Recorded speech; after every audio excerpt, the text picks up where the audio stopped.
Coalition air raids have turned the tide of battle in the Syrian town of Kobani. Now, Syrian Kurds say they need more weapons and troops to finish the fight. Many Kurds who escaped to Turkey want to go back to Syria to help. But as CCTV's Natalie Carney reports, Turkey's security forces have closed the border. Nasrin Beykul is 23 years old and a mother of 3. Her and her family fled Kobani a month ago. Although safe in the Turkish town of Suruç on the Syrian border, they have spent the last 2 days at the border gate waiting to go home. There is no work and no money. Of course, life is very difficult in Suruç. I know the situation is very dangerous in Kobani. Despite their pleas, Turkish forces will not allow them to cross. They continue to wait. Men carrying bags of food for families stranded in Kobani also try to pass, but are pushed back.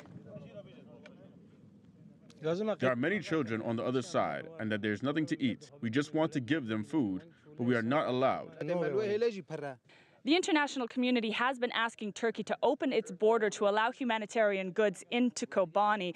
Meanwhile, the Turkish Prime Minister Ahmet Davutoglu has also said that Syrian refugees in Turkey wishing to return to Kobani and fight will be allowed to do so. However, here down at the border, that doesn't seem to be the case. Off camera, these Turkish soldiers told us they were ordered not to allow anyone to cross for fear they might join the Kurdish fighters. Yet those determined do find a way.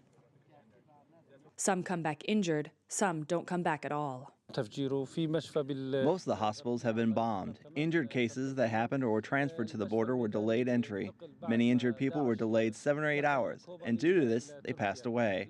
There are 6 cases that have been documented and were buried in a cemetery.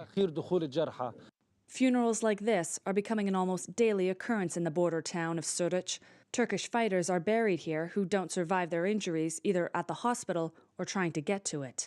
Turkey's tightened its border policy as part of its commitment to the U.S.-led coalition against the Islamic fighters. Ankara hopes this will prevent jihadi foreign fighters from reaching Syria.